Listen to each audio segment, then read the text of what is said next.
하나님이 주실 말씀은 구약성경 이사야 6장 1절부터의 말씀입니다.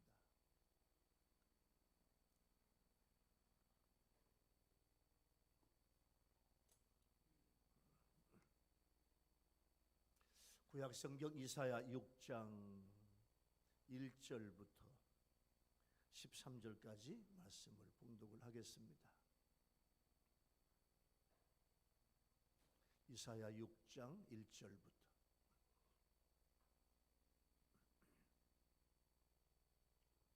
우시야 왕이 죽던 해 내가 본즉 주께서 높이 들린 보좌에 앉으셨는데 그의 옷자락은 성전에 가득하였고 스랍들이 모시고 섰는데 각기 6 날개가 있어 그 둘로는 자기의 얼굴을 가리었고 그 둘로는 자기의 발을 가리었고 그 둘로는 날며 서로 불러 이르되 거룩하다 거룩하다 거룩하다 만군의 여호와여 그의 영광이 온 땅에 충만하도다 하더라. 이같이 화답하는 자의 소리로 말미암아 문지방의 터가 요동하며 성전의 연기가 충만한지라. 그때 내가 말하되 화로다 나여 망하게 되었도다. 나는 입술이 부정한 사람이요 나는 입술이 부정한 백성 중에 거주하면서 만군의 여호와이신 왕을 배웠음이로다 하더라. 그때 그 스랍 중에 하나가 부젓가락으로 제단에서 집은 바 핀 숯을 손에 가지고 내게로 날아와서 그것을 내 입술에 대며 이르되 보라 이것이 내 입에 닿았으니 내 악이 제하여졌고 내 죄가 사하여졌느니라 하더라.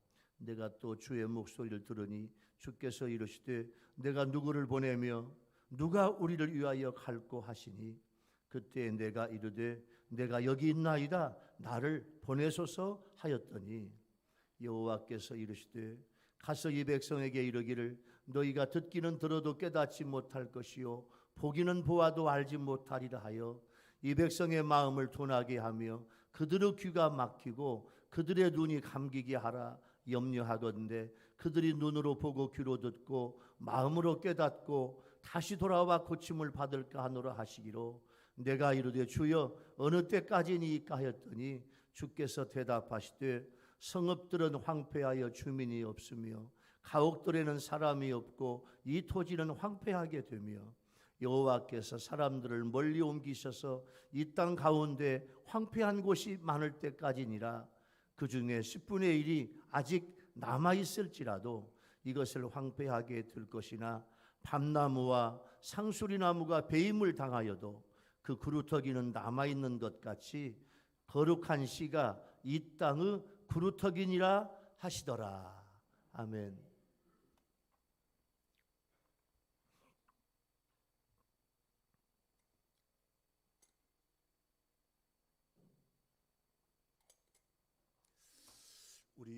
우리 유일교회 성도 여러분들 또 우리 유튜브 시청자 여러분들 지난 한 주간 동안 여러분 얼마나 수고 많으셨어요. 만사에 조심하고 또 소독하고 또 사람들 많은 거 가지 않고 조심조심 하는데 하나님께서 우리나라 축복해 주셔서 점점 이제 소멸돼 가고 있고 우리가 끊임없이 기도하고 있는데 코로나 바이러스가 속히 소멸될 날이 속히 오게 될 줄로 믿습니다.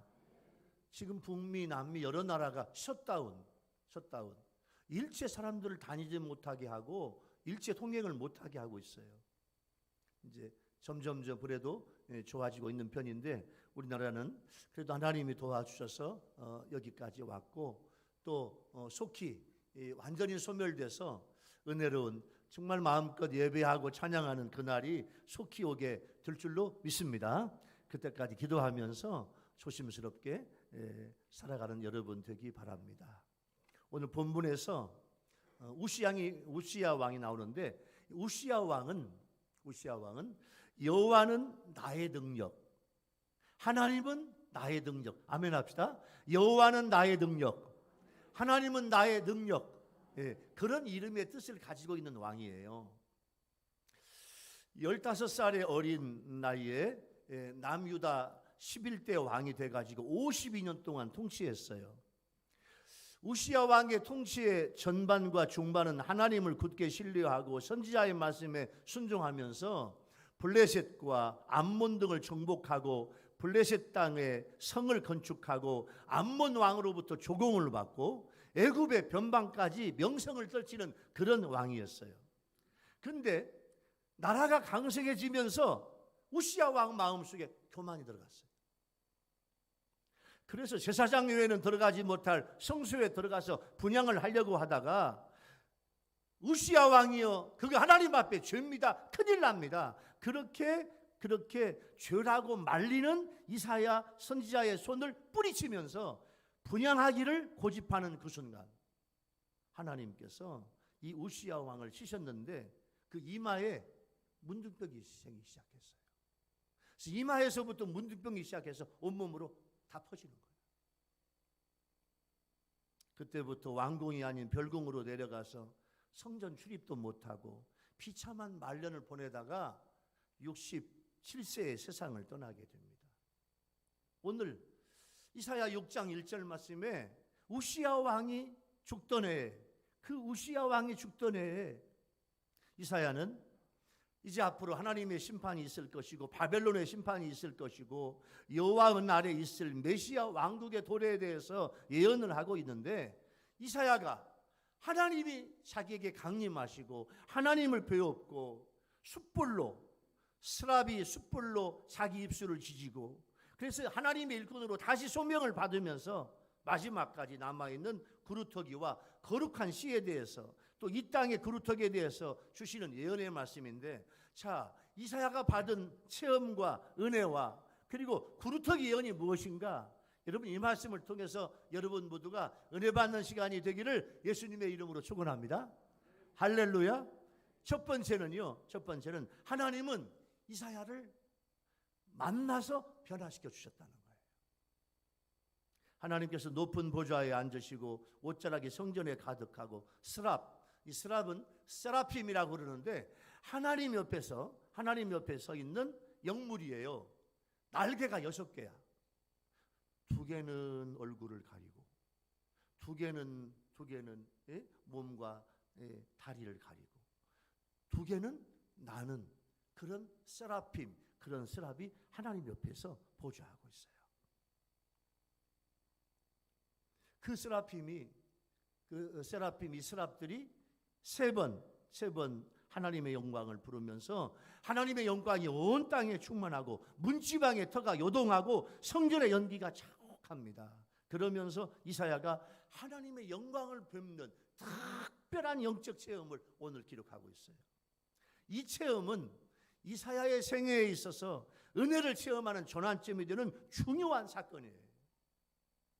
이사야는 이 체험을 통해서 절망에서 벗어나 진정한 소망을 갖고 하나님의 위대한 선지자가 될 수 있었어요. 또한 이사야는 이 체험을 통해서 자기 자신의 정체성을 알게 됐고 진정한 신앙인으로 다시 거듭나게 됩니다.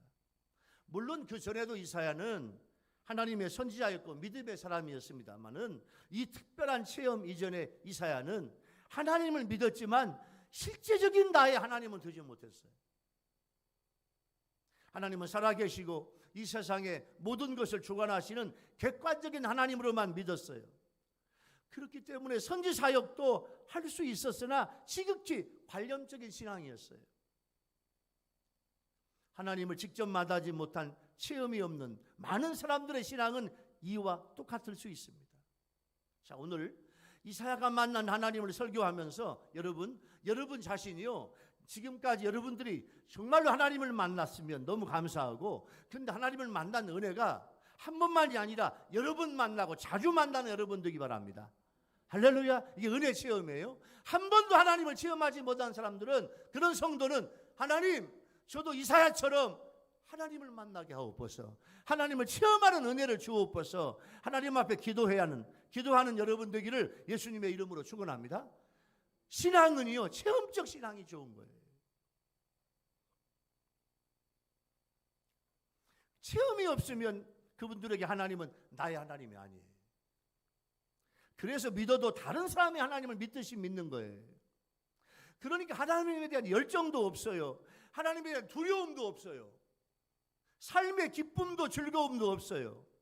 그렇게 신앙생활을 하다 보니까 역동적이 없고 밋밋하고 무미하고 건조해요. 그러나 이사야처럼 하나님을 만난 체험 있는 신앙인은 완전히 달라지게 됩니다. 밋밋했던 내 이전 신앙이 달라지고 전혀 다른 성도가 되는 거예요.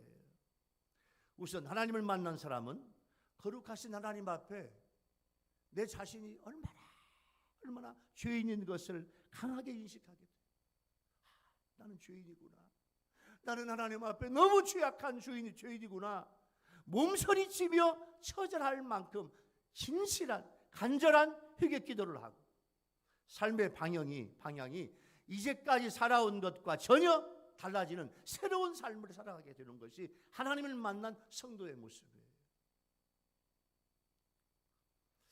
여러분, 사형수 김대두 여러분 이름 기억납니까? 17명을 죽였어요. 17명을 아주 그냥 잔인하게 죽였던 그런 사형수 김대두가 교도소의 교화위원들한테 교도소에 들어와서 전도하는 전도자들 통해서 그 전도를 받고 그 사형수 김대도가 완전히 새로운 사람이 됐어요. 서울구치소에서 있는 동안 수백 명을 전도하고 만나는 사람들마다 자신의 과거의 죄를 고백하고 회개했어요. 그러면서 김대두가 이런 말을 했어요. 이건 제가 공연히 하는 말이 아닙니다. 솔직한 저의 심정입니다. 누가 저에게, 물론 그런 사람도 없겠지만 저에게 어느 큰 회사에 사장 자리 줄 테니 예수님 버리고 오라고 하면 저는 확실하게 대답할 것입니다. 사형의 날을 기다리며 예수님과 영원히 함께 살아가는 기쁨을 기대하는 지금이 내 인생에 가장 행복하다. 아멘 합시다. 사형을 기다리는 김대두가 예수 믿고 구원받고 죄 용서함 받고 주님을 만난 뜨거운 체험이 있고 이렇게 고백을 했어요. 이러한 고백은 그의 어쩔 수 없는 처지 때문에 나온 말이 아닙니다. 예수님을 만난 후에 진실한 마음이었어요. 여러분, 살인마 김대두도 하나님을 만나고 주님을 만나고 이렇게 은혜 체험을 하고 삶이 180도 달라졌습니다. 지존파 두목 김연양 1994년 9월 살인 공장을 차려놓고 엽기적인 살인 행각을 벌여서 우리 국민들에게 충격을 안겨주었던 지존파 사건의 우두머리 김연양이 1995년도에 사형되었습니다. 1417번이 이 김연양의 죄수 번호야. 그는 마지막으로 이런 말을 남겼습니다. 참여합니다. 저 같은 사람도 예수 그리스도를 믿음으로 구원받는 이 신비를 온 천하에 전하고 싶습니다. 그동안 저를 위해서 수고해 주신 직원들, 사랑을 아끼지 않으신 자매님들, 여러 목사님들 모두에게 감사합니다. 저는 하늘나라에 갈 것을 확신합니다. 그곳에서 여러분들을 만나고 싶습니다. 그리고 교도소, 구치소에 기독신호 회원들이 찬송가 305장 나 같은 죄인 살리신, 찬송가 493장 하늘 가는 밝은 길, 이 찬양을 부르는 순간 이 세상을 떠났습니다. 1995년 11월 2일입니다. 그는 사형 집행하기 전에 교도소 안에 200여 명에 달하는 장기수들을 주님께로 전도했어요. 그는 주님 안에서 천사로 변해버린 거예요. 하나님을 만났더니, 주님을 만났더니 그의 삶이 완전히 달라지게 된 거예요. 이전에는 세상이 전부여서 재산이나 명예가 최고인 줄 알았지만 하나님을 체험한 이유는 세상의 허무함을 알게 되고 세상의 재산이나 명예나 어떤 것보다 귀한 것이 하나님을 아는 것, 하나님을 체험한 것으로 그렇게 믿음 생활하였습니다. 그래서 하나님과 하나님의 나라를 위해서 일하게 되는 것입니다. 하나님을 만난 사람은요, 하나님을 개인적으로 만난 사람은 놀라운 영적 능력을 소유하게 돼요. 여러분들이 하나님을 만나고 주님을 만난 은혜 체험이 깊어지면 깊어질수록 우리 아멘 합시다. 여러분에게 더 큰 은혜와 능력을 주실 줄로 믿습니다. 우리 교인들은 아멘해요. 자, 우리 유튜브 시청자도 아멘해요. 그렇게 은혜를 체험한 여러분들이 하나님의 이름으로, 예수 이름으로 기도하면 그 기도와 그 선포에 하나님의 능력이 나타나게 될 줄로 믿습니다. 이게 믿음과 신앙이에요. 그 대표적인 인물이 사도 바울이에요. 하나님을 만나기 전에도 바울은 하나님을 믿었습니다. 유대교 하나님을 믿었어요. 그런데 하나님의 뜻과 전혀 다르게 복음의 핍박자로 살았어요. 그러나 하나님을 만난 체험 이후에 복음을 위해서 자기의 일생을 복음 전도자로 바뀌게 되었어요. 그리고 그러한 바울의 변화가 세계 복음화의 초석이 된 거예요. 여기서 우리는 하나님을 믿는다고 하는 사람이 하나님을 개인적으로 만나는 특별한 체험을 통해서만 진정한 신앙인이 될 수 있음을 확신할 수 있는 거예요. 그런데 감사하게도 하나님은 부족하고 죄 많고 타락하고 세상으로 빠진 나를 하나님은요, 우리 아멘 합시다, 만나 주시겠대. 할렐루야. 신명기 4장 29절 말씀에 보면 하나님께서 이렇게 말씀해요. 신명기 4장 29절. 그러나 네가 거기서 네 하나님 여호와를 찾게 되리니 만일 마음을 다하고 뜻을 다하여 그를 찾으면 우리 아멘 합시다, 만나리라. 만나 주신다는 거예요. 하나님은 이사야를 만나 주셨고 이사야를 변화시켜 주셨어요. 결국 우리는 하나님을 개인적으로 만나는 특별한 체험을 통해서 진정한 믿음의 사람이 될 수 있는 거예요. 오늘 첫 번째 주시는 은혜의 말씀의 적용은 여러분, 하나님을 만나는, 예수님을 만나는 특별한 체험이 있습니까? 여러분, 언제 구원의 확신과 기쁨이 왔습니까? 언제 하나님은 나의 하나님, 예수님은 나의 예수님, 내 모든 기도를 다 들어주시는 하나님, 예수님을 언제 만났습니까? 그 하나님이 나의 하나님으로 느껴지고 있습니까? 여러분, 그 체험이 못하신 분은요, 여러분 이 체험을 하시기 바랍니다. 하나님을 만나기 위해서 여러분 사모하고 기도하고 부르짖으면 우리 하나님은 여러분을 만나 주실 줄로 믿습니다. 그 만나는 은혜 체험이 깊어지는 우리 성도들, 우리 유튜브 시청자들이 되기를 예수님의 이름으로 축원합니다. 두 번째 말씀은요, 하나님은 이사야의 죄를 다 사하여 주셨습니다. 하나님을 만난 이사야는 죽을 줄만 알았어요. 하나님이 이사야를 만나 주시는데, 그래서 이 저주가 나한테 임하는구나, 화가 임하여 죽게 되는구나, 나는 입술이 부정한 사람이고 입술이 부정한 사람들 속에 내가 살면서 하나님을 배웠으니 나는 죽겠구나, 그렇게 생각을 했는데 스랍 중에 하나가 제단에서 핀 수술 하나 가지고 와가지고 이사야의 입에 대면서 이사야의 죄악을 하나님께서 용서해 주셨다고 말씀하고 있어요. 거룩한 하나님의 임재를 경험한 사람들의 공통적인 반응은 죽음을 예감해요. 광야에서 하나님의 임재를 경험한 이스라엘 백성들이 출애굽기 20장에 보면 이스라엘 백성들이 하나님을 만나는데 죽을 것만 같아. 바벨론 히데겔 강가에서 하나님의 임재를 경험한 다니엘이 다니엘서 10장에 보니까 하나님의 임재를 보는 순간에 죽을 것만 같아. 계시록 1장 17절은요, 반모섬에서 부활승천하신 예수님의 임재를 체험한 사도 요한이 주님을 체험하는데 죽을 것만 같아. 이사야는 자신의 입술이 부정함을 깨달았고 그의 전 존재가 본성적으로 부정하였고, 지금까지 하나님의 말씀을 내가 증거하는 삶을 살았지만 거룩하신 하나님의 임재를 경험하는 순간 자신이 하나님의 말씀을 증거하기에 합당치 못한 그런 사람인 걸 깨닫게 됐어요.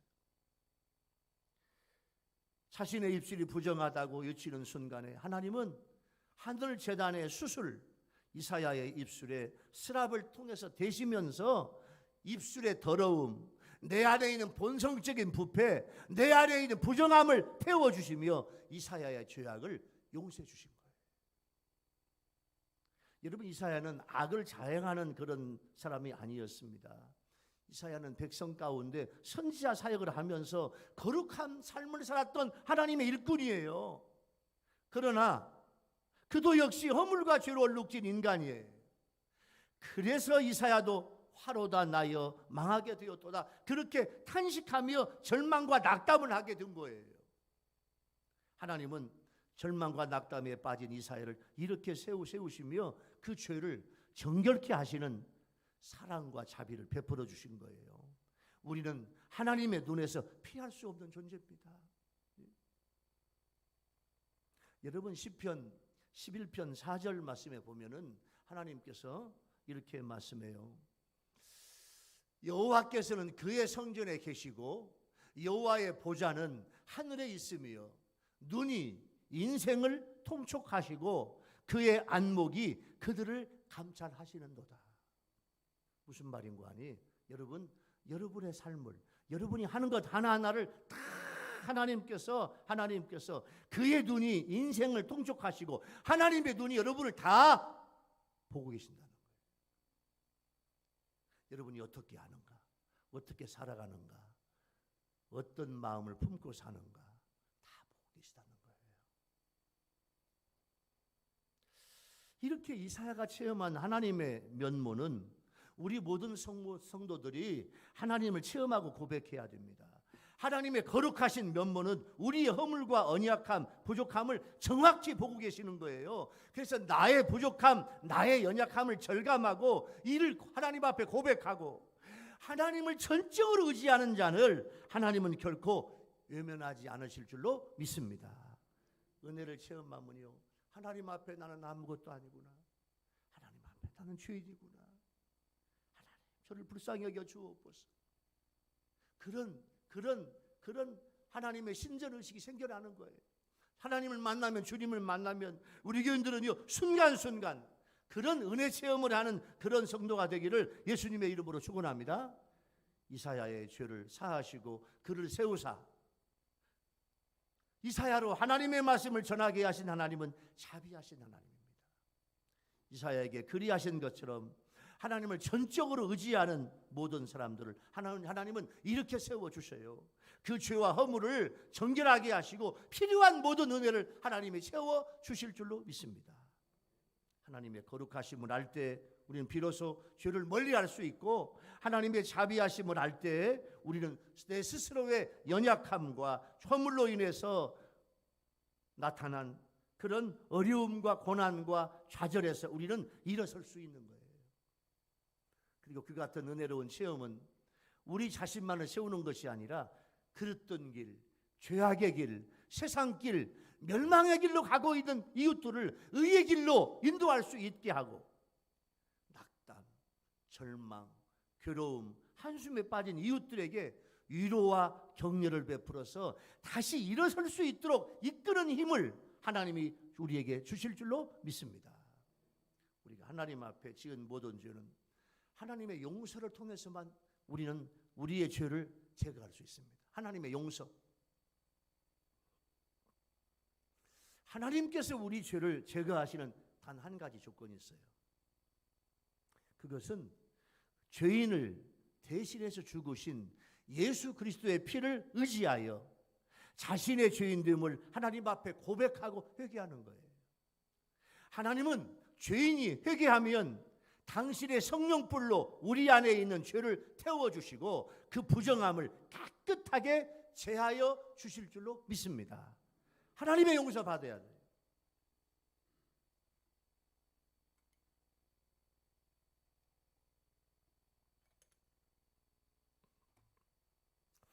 어느 집에 이 손자와 손녀가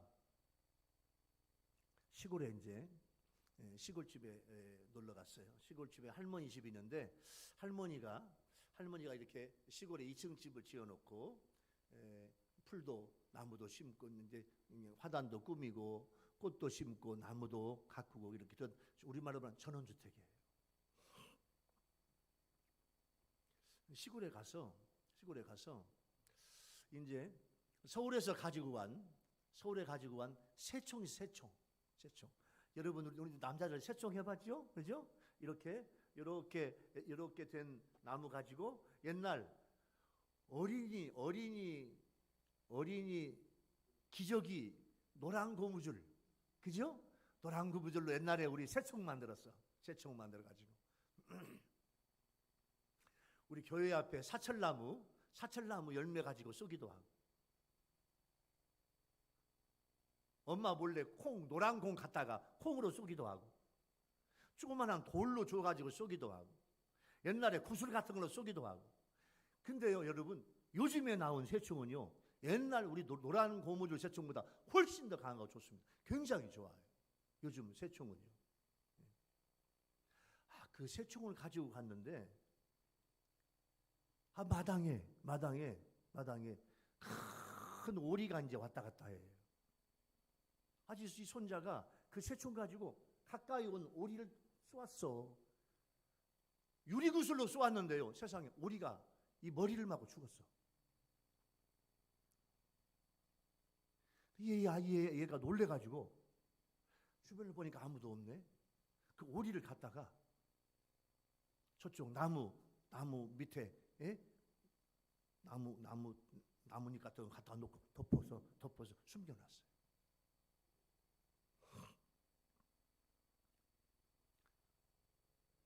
이제 얘들아 저녁 먹으라. 저녁을 먹는데 입맛이 없어. 할머니가 맛있게 손자 손녀를 위해서 저녁을 차려서 이제 하는데 입맛이 없어. 먹을 수가 없어. 먹어도요 이상해. 잠을 자는데 꿈에 할머니가 나타나. 꿈에 죽은 오리가 보여. 밤새도록. 5학년 남자아이야. 잠을 못 자요. 밤새도록 마음에 괴로웠어요. 그래가지고 아침이 돼가지고 이제 이 손자가 할머니한테 할머니 저 할머니한테 드릴 말씀이 있어요. 할머니가 무슨 일이냐? 왜 그래? 할머니 어제 제가 새총으로요 마당에 있는 오리를 쏘아 죽였어요. 그리고 몰래 저쪽 지금 꽃밭 나뭇잎을 모아가지고 숨겨놨어요. 제가 어젯밤에 눈만 감으면 할머니 얼굴이 생각 떠오르고, 눈만 감으면 죽은 오리가 쳐다보는 것 같고, 어젯밤에 잠을 못 잤어요. 할머니 용서해 주세요. 할머니가 하는 말이, 그래, 내가 어저께 우연히 2층에 있었는데 네가 새총 쏘는 걸 보았지. 네가 오리 죽이는 걸 보았지. 네가 죽은 오리를 화단 나뭇잎으로 덮어서 숨기는 것도 보았지. 나는 네가 할머니한테 와서 용서를 구하는 걸 기다렸단다. 네가 나한테 와가지고 그렇게 용서를 구하는구나. 사랑하는 손자야, 할머니는 이미 다 용서했다. 그 말을 듣고요, 이 어린 손자가 얼마나 할머니 앞에서 울면서 회개하고 고마워하는지. 이 손자의 죄를 할머니가 다 용서해 주었어요. 여러분, 죄사함 받는 길은 우리 예수님의 십자가를 믿고 회개하는 길밖에 다른 길이 없어요. 여러분, 하나님 앞에 여러분의 죄를 용서받고 하나님 앞에 고백하고 자백하면서 하나님 앞에 용서받는 그런 사주의 은혜가 여러분에게 넘치게 되기를 예수님의 이름으로 축원합니다. 아직도 여러분 속에 있는 죄의 두려움이 있으면 용서 못 받은 거예요. 하나님 앞에 회개하세요. 하나님 앞에 고백하세요. 하나님은 어떤 죄도 다 용서해 주실 줄로 믿습니다. 로마서 8장 1절부터 2절까지 보면, 그러므로 이제 그리스도 안에 있는 자에게는 결코 정죄함이 없나니 이는 그리스도 예수 안에 있는 생명의 성령의 법이 죄와 사망의 법에서 너를 해방하였습니다. 그 말이에요. 하나님 앞에 회개하고 고백하고 자백하면 예수님의 예수 이름으로 용서받고 그것이 나에게 생명이 된다. 그 말이에요. 하나님께서는 이사야의 죄를 사하여 주신 것처럼 우리의 죄도 하나님께서 용서해 주시는데, 여러분 이 시간 하나님 앞에 용서 안 받는, 사함 받는 그런 여러분들 되기 바랍니다. 우리의 죄의 문제를 우리 영혼의 치료자이신 하나님 앞에 나아가서 고백하고 회개해야 돼요. 두 번째 은혜의 주제 적용은, 여러분 내 죄의 문제를 해결하셨습니까? 아직도 내 안에 나를 괴롭게 하는 죄가 남아 있습니까? 우리의 죄를 하나님 앞에 자백하고 회개하면 하나님은 어떤 죄든지 다 용서해 주실 줄로 믿습니다. 그 사주의 기쁨, 사주의 은혜가 여러분에게 넘쳐나게 되기를 예수 이름으로 축원합니다. 세 번째 은혜의 주제는, 하나님은 지금도 하나님을 위한 일꾼을 찾으신다는 거예요. 내가 누구를 보내며 누가 우리를 위하여 갈고, 하나님을 위하여 갈 자를 찾고 계십니다. 이것은 물론 이사야를 염두에 두고 하신 말씀입니다만은, 하나님은 이사야가 하나님을 위하여 유다 백성들을 위해서 하나님의 말씀을 선포하기를 바라면서 이와 같이 하신 거예요. 여러분, 왜 하나님은 인간 이사야를 하나님을 위해서 보내시기를 원하셨습니까? 하나님 밑에는요 수많은 천사들이 있어요. 그 천사들은요, 천사들의 능력은 우리 인간의 능력과 비교할 수 없을 만큼 탁월합니다. 천사들은 위엄이 있고 능력이 있고요. 그런데 천사들은 사람이 아니기 때문에 사람들의 마음을 이해하지 못합니다. 천사들의 선포는 위엄은 있지만은 호소력은 없습니다. 그러므로 하나님은 하나님의 메시지를 전할 사람들을 꼭 그 자기 백성 가운데 하나님은 찾으셨어요. 자, 이사야를 비롯해서 수많은 성경의 선지자들은 하나님을 위하여 갈 자를 하나님의 백성 가운데 하나님이 하나하나 찾으신 인물들이 다 성경의 인물들이에요. 심지어 하나님은 구원의 복음을 전하는 메신저로 하나님의 아들을 이 땅에 보내실 때에도 예수님으로 하여금 완전한 인간으로 나게 하셔서 인간의 모든 연약함을 이해하시고 불쌍히 여기신 게 우리 예수님이에요. 독생자 예수님이에요. 예수님의 말씀 하나하나가 우리에게 정말로 와닿는 것은, 예수님이 인간으로 오셔서 우리와 똑같은 모양으로 오셔서 우리의 모든 연약함을 이해하시고 불쌍히 여기시고 철저히 우리 편에 서서 하나님의 말씀을 전해주셨기 때문에 예수님의 말씀이 은혜가 되는 거예요. 그런데 하나님은 지금도 당신의 메시지를 세상에 전할 사자를 당신의 백성 가운데 찾으시는 거예요. 오늘도 하나님은 우리의 귀에 대고 내가 누구를 보내며 누가 우리를 위하여 갈고 말씀하십니다. 우리는 이 부르심을 들어야 돼요. 이 부르심에 이사야처럼 응답해야 돼요. 하나님, 제가 여기 있나이다. 주님, 나를 보내소서. 성도들 중에 이런 분들이 있어요. 하나님의 메신저, 하나님의 말씀을 선포하는 사람은 목사님이나 전도사님이나 선교사님이나 이렇게 하나님께 헌신한 사람이라고 생각하는 경향이 많습니다만 절대 그렇지 않습니다. 하나님의 음성은 성도 누구에게나 들려요. 왜냐하면 하나님은 모든 성도를 향해서 말씀을 하시기 때문에 그렇습니다. 그러므로 우리는 모두 하나님의 부르심에 응답해야 돼요. 이 불의한 세상을 향한 하나님의 책망의 말씀과 회개의 요구와 구원의 복음을 전할 사람을 하나님이 찾고 계세요. 우리 주변에 멀리는 땅끝까지 이르러 하나님의 말씀을 선포해야 합니다. 여러분, 하나님의 참된 일꾼, 여러분 세상은 가짜가 많아요. 가짜. 시장에 가보면 온통 가짜가 많아. 우리가 상표가 없는 걸 가짜라고 말해요. 이미테이션도 정확히 말하면 가짜야.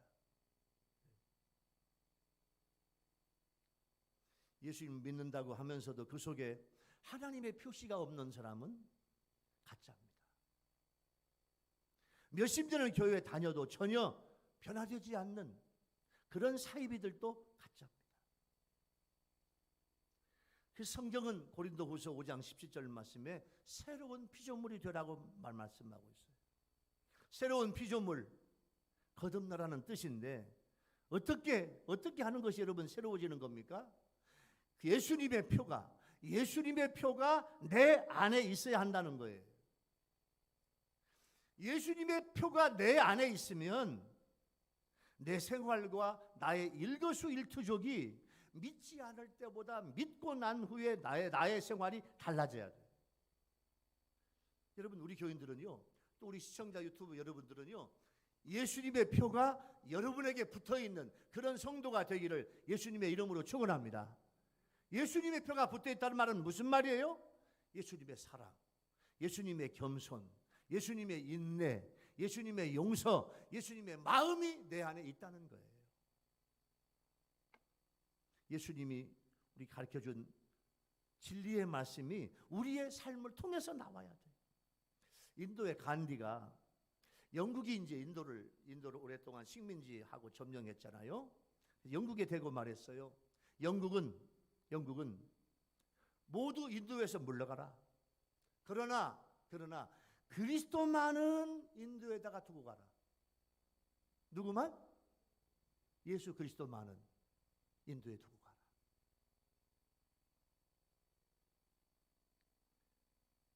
인도의 간디도 그리스도가 가르친 복음의 가르침이 중요하다고, 필요하다고, 만고의 진리임을 만천하에 선포한 거예요. 그리스도인들은 그들의 생활 가운데서 그리스도의 향기가 풍겨나와야 합니다. 이런 사람이 하나님의 참된 일꾼이에요. 이사야는 하나님의 말씀에, 하나님의 부르심에 즉각적으로 응답했어요. 왜냐하면 민족에 대한 뜨거운 사랑이 있었어요. 이사야는 지금까지 동족의 잘못을 책망하기는 하였지만 하나님의 영광을 뵙는 체험을 하기 전까지는 내 동족 이스라엘 유다 백성들의 죄가 얼마나 심각한 것인지 몰랐어요. 그래서 이사야는요, 우시야 왕만 회복되면, 문둥병에서 나으면 유다가 다윗과 솔로몬 시대의 영광을 회복할 수 있을 것이라고 생각을 했어요. 그래서 우시야 왕의 죽음 앞에 절망감이 클 수밖에 없었던 거예요. 그러나 거룩하신 하나님의 영광을 뵙자 생각이 달라졌습니다. 자신을 비롯한 유다 사람들이 얼마나 심각한 죄인들인 것인가를 깨닫게 된 거예요. 만일 그러한 상태가 지속된다면 유다는 영영 파멸을 피하지 못할 것을 알았어요. 이것 때문에 주저하지 않고 하나님, 유다를 향하여 하나님의 말씀을 선포하는 메신저가 되겠습니다. 그렇게 하나님 앞에 고백한 거예요. 동족과 사람들의 영혼을 사랑할 줄 알아야 하나님을 위한 일꾼이 됩니다. 하나님께서는 모세에게 출애굽기 4장 12절 말씀에서 이렇게 말씀해요. 모세야, 이제 가라. 내가 내 입과 함께 있어서 할 말을 가르치리라. 모세야, 네 동족에게 가거라. 성령님께서 사도 바울에게 이런 결단을 주셨습니다. 로마서 9장 3절 말씀에 보면 나의 형제 곧 골육의 친척을 위하여 내 자신이 저주를 받아 그리스도에게서 끊어질지라도 원하는 바로다. 무슨 말인가 하니 하나님 내 동족, 내 형제, 내 친척들이 예수 믿고 구원받게 하옵소서. 내가 저주를 받아도 그 사람들은, 우리 가족들, 친척들, 혈육, 내 동포들은 예수 믿고 구원받게 하옵소서. 그렇게 고백한 거예요. 에스겔 3장 11절 말씀에서 사로잡힌 내 민족에게로 가서 그들이 듣든지 아니 듣든지 그들에게 고하여 이르기를 주 여호와의 말씀이 이러하시다 하라. 그렇게 말씀을 하신 거예요. 여러분, 하나님은요 지금도 하나님의 일꾼을 찾으시는데 영혼을 구원할 일꾼입니다. 전도할 일꾼이에요. 복음을 전할 일꾼을 찾으시는 거예요. 우리는 이사야처럼 부족하지만 하나님, 제가 그 일을 하겠다고 여러분 다짐하는 그런 예배가 되기를 예수 이름으로 축원합니다. 여러분, 전도와 복음 전파는 하나님의 일이며 영혼을 살리는 길입니다. 오늘부터 이런 사명자가 되지 않겠습니까? 여러분의 가정, 여러분의 가족, 여러분의 친구, 여러분의 이웃들이요 불쌍하지 않습니까? 하나님 모르는 그분들이 불쌍하지 않냐고요. 그 영혼들을 위해서 불쌍한 마음 가질 때 하나님은 나를 하나님의 일꾼으로 세워주시는 거예요. 마지막 네 번째 은혜의 주제는 마지막까지 남은 자가 구루터기라는 겁니다. 11절부터 바벨론의 침공으로 인한 심판을 예언한 말씀이에요. 남유다 백성들은 여호와께서 보내신 선지자들을 통해서 계속해서 회개의 메시지를 들었음에도 불구하고 그들이 파멸하게 될 바로 그 순간까지도 회개하지 않아요. 바벨론이 곧 이스라엘을 쳐들어올 거예요. 어마어마한 나라가 쳐들어올 거예요. 곧 이스라엘은 멸망해요. 멸망하니까 하나님 앞에 회개하자고 그렇게 선포해도 그 말을 듣지를 않아요. 그러나 13절은 그런 하나님의 엄정한 심판으로 인한 멸망 중에도 여전히 하나님의 계획이 좌절되지 않고 계속될 소망을 주고 계시는데 그 멸망 속에 솟아나는 거룩한 씨가 있다는 거예요. 13절에 남아있을지라도 이 말은 바벨론으로 잡혀가지 않은 사람들 중에 10분의 1이냐 파멸 중에도 10분의 1이 돌아온 의미냐 여러 가지 해석이 있을 수 있어요. 근데 여기에 남아있다라는 말 속에는 돌아온다 이런 말이 있어요. 10분의 1 정도 하나님의 백성으로 정체성을 보존한다는 거예요. 코로나가 와서 코로나가 와서 예배를 못 드려요. 정부 당국에서 예배를 드리지 말라는 거예요. 그래서 우리가 참았어요. 이제는 이제 거리 두기를 하고 다 소독을 하고 마스크를 쓰고 하나님 앞에 예배를 드리겠다고. 예배당에 오신 여러분들은요 하나님을 사랑하는 예배자예요. 그런데 코로나 때문에 믿음이 식어지고 신앙이 식어지고 신앙의 열정이 식어진 사람들이 얼마나 많은지 몰라. 여러분 코로나뿐만 아니라 더 어려운 환난과 시련이 와도 하나님 앞에 하나님 저는 거룩한 예배자가 되겠습니다. 거룩한 예배자가 되겠다고 하나님 앞에 헌신하는 예배자 여러분 모두가 되기를 예수님의 이름으로 축원합니다. 다 같이 예배를 살리자. 시작. 뭘 살리자? 예배가 살아. 예배가 내 신앙생활에 예배가 살아나야 돼요.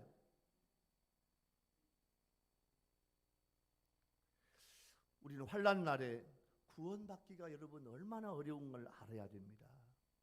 구원에 대해서 많은 사람들이요 쉽게 생각하는 경향이 있어요. 예수만 믿으면 구원받는다고 하니까 구원을 누구나 원하기만 하면 얻을 수 있는 그런 것쯤으로 생각을 하는 사람들이 많아요. 하지만 구원은요 그렇게 가벼운 것이 아닙니다. 구원은 10분의 1로 대변되는 소수의 사람들조차에게도 정말로 아주 귀한 거예요. 내 노력으로 되는 게 아니에요. 하나님이 선택해 주셔야 돼요. 자, 여러분 이 시간 한번 여러분 보십시오. 나는 지금 이렇게 신앙생활을 지금 이렇게 하면 이렇게 살아가면 하나님은 나를 선택해 주실까? 구원받은 백성으로 선택해 주실까? 천국의 주인공으로 나를 선택해 주실까? 한번 여러분 생각해 보세요. 우리 아멘 합시다. 하나님의 선택을 받아야 됩니다. 꼭 받아야 됩니다. 그래야 구원받은 성도가 돼요. 여러분 노아 때 얼마나 세상이 얼마나 타락하고 얼마나 범죄하고 죄악이 관영하고 그 모든 세상 사람들을 다 멸망하고 노아의 가족 8명만 살렸어요. 8명만 구원받았어요. 그러면서 베드로전서 3장 20절 말씀에 이런 말씀이 있어요. 베드로전서 그들은 전에 노아의 날 방주를 준비할 동안 하나님이 오래 참고 기다리실 때 복종하지 아니하던 자들이라. 하나님이 기다렸어요. 너희들 내게로 와라. 교회로 와라. 예배자로 와라. 믿음의 자리로 와라. 그렇게 하나님께서 말씀하고 기다렸어요. 근데 그 말씀에 복종하지 아니하던 자들이라 방주에서 물로 말미암아 구원을 얻은 자가 몇 명뿐이니 겨우 8명이라 하셨더라. 여러분, 우리가 구원에 들어가기 위해서는요, 광야 같은 이 세상에서 마치 나무가 배임당하는 것 같은 고난도 감수해야 돼요. 여러분, 오늘 밤나무와 상수리나무가 나왔어요. 여러분들은 신앙생활 못하게, 여러분들을 예수 못 믿게, 천국 못 가게 사탄 마귀가 여러 가지 방법으로 여러분 환난과 시험을 만듭니다. 여러분, 이 밤나무와 상수리나무가 배임을 당해도 그 옆에 구루터기가 남아있어서 다시 새싹이 나고 열매를 맺듯이 여러분의 신앙생활을 나는 구루터기인가, 어떤 환난과 시련이 와도 나는 영적으로 살아있는 하나님의 자녀인가. 우리 아멘 합시다. 영적 구루터기가 되기를 예수님의 이름으로 축원합니다. 할렐루야. 다시 어떤 환난과 어려움이 와도 구루터기는 살아있습니다. 불타도 뿌리는 없어지지 아니하고 구루터기는 남아있습니다. 여러분, 이스라엘은요, 아수르, 바벨론, 페르시아, 헬라, 로마 이런 거대한 제국들을 통해서 이스라엘은 끊임없이 멸망을 당하고 민족의 혼합 정책을 통해서 숨을 들이는 것 같지만 이스라엘은요, 끝까지 혈통을 이어가고 여호와 신앙을 계승했어요. 여러분, 어떤 환난과 시련이 와도 나는 거룩한 시다, 나는 구루터기야, 어떤 환난과 시련이 와도 나는 예배자야, 하나님 앞에 바로 서는 그런 마지막까지 남아있는 성도가 되기를 예수님의 이름으로 축원합니다. 이게 구루터기 신앙이에요. 남아있는 자예요. 그리고 이제 마지막 13절에 거룩한 씨가 이 땅의 구루터기다. 이건 궁극적으로 예수님을 말씀하고 있는데, 마지막 예수님께서 오실 그때까지 우리가 예수님의 사역을 감당하는 그런 성도가 되어야 될 줄로 믿습니다. 여러분은 구루터기 신앙이 있습니까? 구루터기 신앙. 어떤 어려움이 와도 구루터기로 살아날 믿음이 있습니까? 오늘 결단하십시오. 나는 어떤 환난과 어려움이 와도 끝까지 믿음과 신앙을 지켜야지. 그리고 하나님의 선택함을 받아야지. 그런 구루터기 신앙, 그런 믿음의 소유. 그래서 끝까지 마지막 남아있는 그런 하나님의 일꾼, 그런 구루터기 성도가 되기를 예수님의 이름으로 축원합니다. 할렐루야. 기도하겠습니다. 하나님 아버지, 오늘 우리 성도들 하나하나가, 우리 시청자 하나하나가 하나님 앞에 마지막 남은 일꾼 구루터기 신자가 되게 하여 주옵소서.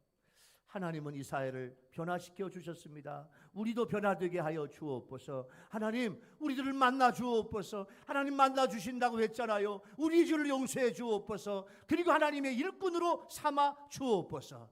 부족한 저희들이지만 주님, 제가 여기 있나이다. 하나님 맡겨주신 그 일, 예수님 맡겨주신 그 일 제가 하겠나이다. 다짐하는 우리 성도들이 되게 하여 주옵소서. 그래서 어떤 환난이 와도 끝까지 남아있는 일꾼이 되게 도와주시고 구루터기 성도가 되게 하여 주옵소서. 예수님의 이름으로 간절히 기도하옵나이다. 아멘. 찬송가 336장